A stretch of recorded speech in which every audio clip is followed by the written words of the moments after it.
கர்த்தருடைய பரிசுத்த நாமத்திற்கு மகிமை உண்டாவதாக. கிறிஸ்துவுக்குள் அன்பானவர்களே, சிந்திக்க இந்த 40 நாட்கள் என்ற தலைப்பில் நான் உங்களுக்கு தொடர் செய்தியாக தருகிறேன் என்று சொல்லியிருக்கிறேன். அதன் அடிப்படையிலே ஒரு 7 நிமிடமோ ஒரு 5 நிமிடமோ ஒரு 10 நிமிடமோ கொடுத்து உங்களை அந்த கர்த்தருடைய வார்த்தைக்குள் இழுத்துக் கொள்வதற்காக வேதம் என்ன சொல்லுகிறது, மனிதனுடைய கற்பனை என்ன, தேவனுடைய கற்பனை என்ன, மனிதனுடைய கற்பனைக்கு கீழ்ப்படிவதா தேவனுடைய கற்பனைக்கு கீழ்ப்படிவதா என்பதை நான் உங்களுக்கு தெள்ள தெளிவாக கொடுக்கும்படியாக நான் ஆசைப்படுகிறேன். சரி, இந்த இடத்துல நாம் சிந்தித்துக் கொண்டிருக்கக்கூடிய ஒரு நிகழ்வு இருக்கிறது. அது என்னவென்று சொன்னால், பிரியமானவர்களே, ஆண்டவர் எனக்காக பாடுபட்டார். ஆகவே ஆண்டவருக்காக நான் பாடுபட போகிறேன் என்று சொல்லி தங்களை அவர்கள் ஒரு மேன்மையாக கருதி வெளி உலகத்திற்கு காண்பிக்கிறவர்களாக அவர்கள் இருக்கிறார்கள். இதை நான் எப்படி வேதத்தின் அடிப்படையில் தவறு என்று நான் சொல்லுகிறேன் பாருங்கள். இந்த பாடுபடுவதிலே என்ன இருக்கிறது என்பதை நான் உங்களுக்கு சொல்லுகிறேன். பிரியமானவர்களே, ஆண்டவர் சிலுவை தூக்கி கொண்டு செல்கிற பொழுது அந்த பெண்கள் எல்லாம் பின்னாலே அழுது கொண்டே வந்து கொண்டிருந்தார்கள். நல்லா தெரிந்து கொள்ளுங்கள், அந்த நாட்களிலே பெண்களை கொஞ்சம் சரியா கைது பண்ணி இருக்க மாட்டாங்க போல. ஆண்கள் பாருங்க, அவருடைய சீடர்கள் கூட அங்கிட்டு ஓடி போயிட்டாங்க. அந்த பெண்களை அப்படிப்பட்ட ஒரு நல்ல ஒரு தத்துவம் இருக்கிறது. ஆகவே அவர்கள் கர்த்தருக்கு அந்த சிலுவைக்கு பின்னாலே செல்கிற பொழுது இயேசு கிறிஸ்து அப்படியே திரும்பி, எருசலேம் குமார்த்திகளே, நீங்கள் எனக்காக அழ வேண்டாம். நன்றாக தெரிந்து கொள்ளும் வார்த்தையை, நீங்கள் எனக்காக அழ வேண்டாம், உங்களுக்காகவும் உங்கள் பிள்ளைகளுக்காகவும் அழுங்கள் என்று சொன்னார். இதுல அர்த்தங்கள் அநேகம் அடங்கி இருக்கின்றன. இந்த என்றைக்கும் நீங்க பாருங்கள், நிறைய இடங்களிலே நான் பார்த்திருக்கிறேன், பெரும்பாலும் பெண்கள் ஆண்டவரை ஏற்றுக்கொண்டு அந்த இலகிய மனதிலே ஆண்டவரை ஆராதிப்பதற்காக திரளாக வருவார்கள். ஆனால் ஆண்கள் மிக கம்மியாக இருப்பார்கள். நிறைய பெண்கள் ரகசியமாக கர்த்தரை ஏற்றுக்கொள்வார்கள். இது வழக்கங்களாக இருக்கிறது. இப்படித்தான் இந்த இடத்தில் கர்த்தர் சொன்னதுக்கு ஒரு காரணம் இருக்கிறது. உங்களுக்காக உங்கள் பிள்ளைகளுக்காக என்று சொன்னார், உங்கள் குடும்பத்திற்காக அழுங்கள் என்று சொன்னார். அவர் கிபி 70 நினைத்து அவர் சொன்னார். இது கிபி 33 என்று கூட வைத்துக் கொள்ளுங்கள், ஒரு சராசரியாக சொல்லுகிறேன். அவர் 70 நினைத்து அவர் சொன்னார். ஏன் என்று சொன்னால், விலாத்தின் முன்னாலே இவரை சிலுவையில் அறியும் என்று சொன்ன பொழுது இவரிடத்தில் ஒரு குற்றமும் இல்லையே என்று நல்லா தெரிந்து கொள்ளுங்கள். ஒரு குற்றம் இல்லையே என்று பிலாத்து சொல்லி கடைசியாக இந்த இரத்தத்திற்கு நான் பாத்திரம் அல்ல என்று சொல்லி கை கழுவினான். அப்படி இவர்கள் சும்மா இருந்திருக்க வேண்டும். ஆனால் இவர்கள் சொன்னார்கள், தாங்கள் ஏதோ ஒரு பெரிய வெற்றி கண்டு விட்டோம் என்று சொல்லி இந்த குற்றம், இந்த பாவம், இந்த இரத்தத்தின் பழி எங்கள் மீதும் எங்கள் பிள்ளையின் மீதும் வருவதாக என்று சொன்னார்கள். ஆகையினால்தான் சொன்னார், இப்படி ஒரு பூரா உங்க வீட்டுக்காரனும் உன் பிள்ளைகளும் அங்க விசிலடிச்சா குஞ்சி மாதிரி உட்கார்ந்து கொண்டு கை தட்டி கொண்டு ஆர்ப்பரித்துக் கொண்டு சாபத்தை வாங்கிக் கொண்டு இருக்கிறார்கள் அவர்களாக.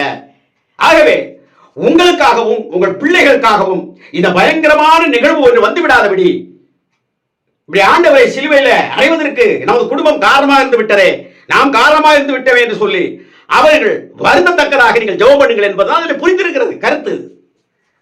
அதனால்தான் சொன்னார், எனக்காக ஆள வேண்டாம், இது நான் தெரிந்து கொண்டது, நான் ஏற்றுக்கொண்டது, இது நான் இப்படி போனால்தான் உங்களுடைய அழுகையின் கண்ணீரின் பள்ளத்தாக்கு, நீங்கள் பிடிக்கப்பட்டிருக்கக்கூடிய இந்த பிடியிலிருந்து நீங்கள் விலகலாம், பாவத்திலிருந்து உங்களுக்கு விடுதலை கிடைக்கும். ஆகவே நான் நியமித்தபடி சென்று கொண்டிருக்கிறேன், தயவு செய்து நீங்கள் எனக்கு அழக வேண்டாம், உங்களுக்காக பிள்ளைகளுக்காக அழுங்கள் என்று சொன்னார். இது நாம் சிந்திக்க வேண்டிய ஒரு சூழ்நிலை. அப்படியானால் நாம் எதற்காக அழ வேண்டும்?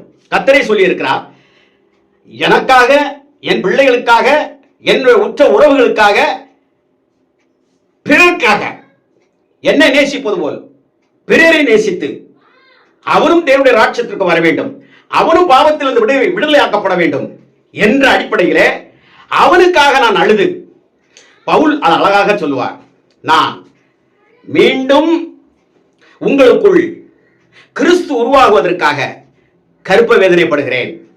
ஏற்கனவே நான் கற்ப வேதனைப்பட்டு உங்களை பிரசவித்தேன். நீங்களோ ஆவியில் ஆரம்பம் பண்ணி ஓடி வந்த நீங்கள் இப்பொழுது மாமிசத்திலே ஓடிவிட்டீர்கள். ஆவி உங்களுக்குள் செத்து இருக்கிறது. அந்த ஆவி மீண்டும் உங்களுக்குள் ஜீவன் உள்ளதாக உங்களை உயிர்ப்பிக்கும்படியாக உங்களுக்காக நான் பிரசவ வேதனைப்படுகிறேன் என்று சொல்கிறார். அப்போ இந்த இடத்துல நீங்க தெரிஞ்சிருக்கலாம், யாருக்காக சொல்கிறார்? யாருக்காக பிரசவ வேதனை? தான் வளர்த்த விசுவாசிகளுக்காக, பிறர்களுக்காக, மற்றவர்களுக்காக. ஆண்டவராய் இயேசு கிறிஸ்து மற்றவர்கள் அறிந்து கொள்ள வேண்டும், அவருடைய அன்பு இன்னதென்று புரிந்து கொள்ள வேண்டும் என்பதற்காக கர்த்தராய் இயேசு கிறிஸ்து அவர் அப்போஸ்தலனாகிய பவுல் அதை அழுது புலம்பினார், பாடுபட்டார். இதை நீங்கள் மனதில் வைத்துக் கொள்ள வேண்டும். ஐயோ, ஆண்டவரை சிலுவையில் அடித்து விட்டார்களே, ஆண்டவரை சிலுவையில் அடித்து விட்டார்களே. இன்னும் நான் வேதத்திற்குள் வசனங்களுக்குள் செல்லவில்லை, சில முன்னோட்டங்களை சொல்லிக் கொண்டிருக்கிறேன் என்று சொல்லி இதற்காக நீங்கள் வர வேண்டாம். இந்த நாளில் தேவன் எனக்கு என்ன கற்றுக் கொடுக்கிறார்? அவருடைய சிலுவை மரணத்தின் மூலமாக, அவர் பேசிய வார்த்தைகள் மூலமாக என்று சொல்லி நல்ல காலங்களை ஒதுக்கி வைத்துக் கொண்டு அதற்காக நீங்கள் என்ன செய்ய வேண்டும் என்று சொன்னால், தேவ சமூகத்தில் ஆழ்ந்து அமர்ந்திருந்து நீங்கள் சிந்திக்க வேண்டும், தியானிக்க வேண்டும். ஒரு மனிதனை நீங்கள் பார்க்கின்ற பொழுது உருக வேண்டும். அவன் துன்மார்க்கமாக போய்கொண்டிருக்கிறான், மோசமான பாதையில் போய்கொண்டிருக்கிறான் என்று சொன்னால், நீ இப்படியே போன செத்து நாசமா போவ அப்படின்னு சொல்லாமல் அவனுக்காக நீங்கள் மனதுருக வேண்டும். இப்படிப்பட்ட காரியத்தை செய்வதுதான் இயேசு கிறிஸ்துவுடைய சிந்தை. அவர் சொல்லிவிட்டார், நான் வந்த நோக்கத்தின்படியும் நான் பிறந்தபடி. எல்லாருமே இந்த உலகத்தில் பிறந்தா நம்ம இத்தனை வருஷம் வாழ்வோம், அத்தனை வருஷம் நம்ம பிள்ளை வாழும் அப்படின்னு சொல்லி பிள்ளையை வளர்ப்போம்.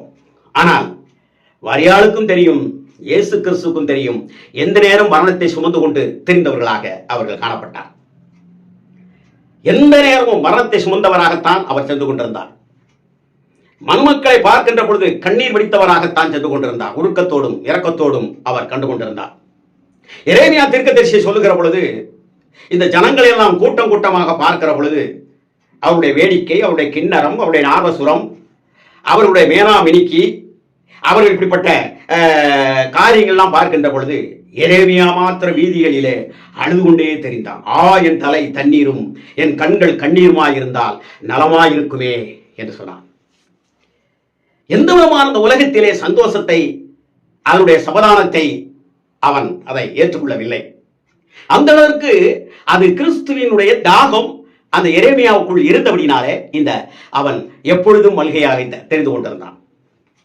அது பிரியமானவர்களே, இந்த 40 நாட்களிலே நாம் மற்றவர்களை எப்படி ஆதாயப்படுத்திக் கொள்ள வேண்டும், எப்படி படுத்தலாம் என்பதை ஆலோசித்து ஓட வேண்டும். ஒரு காவல்துறையில ஒரு உயர் அதிகாரி இருந்தார். அவரிடத்திலே நாங்கள் பேசிக் கொண்டிருக்கிற பொழுது இந்த ஆலய பிரமுகர்களெல்லாம் பெரியவர்கள்லாம் அவரிடத்தில் பேசிக் கொண்டிருந்தோம். அவர் அப்பொழுது சொன்னார்,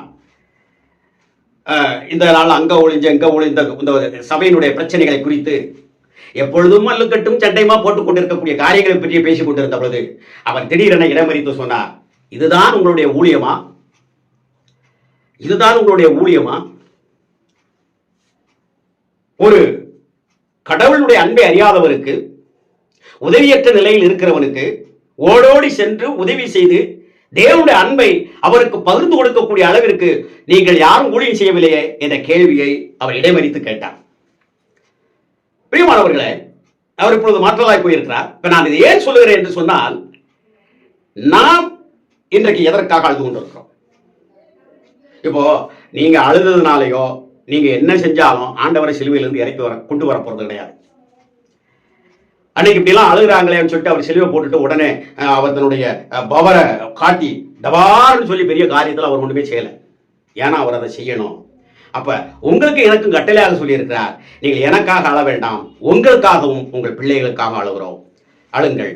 இன்றைக்கு உண்மையிலேயே நம்ம பிள்ளைகளுக்காக, நம்முடைய அண்டையில் வசித்துக் கொண்டிருப்பவர்களுக்காக, நமக்காக தேவ சமூகத்தில் இந்த பாடுகள் அவருக்கு எதற்காக பட்டார் என்று சொல்லி அந்த சிந்தித்து நாம் அழுதிருக்கிறோமா என்ற சிந்தனையில் நாம் இருந்தோம் என்றால் அந்த 40 நாட்களும் நாம் ஒரு அர்த்தமற்றதாக அதை கை கொள்ளலாம் என்பது ஒரு ஆழ்ந்த சிந்தனை.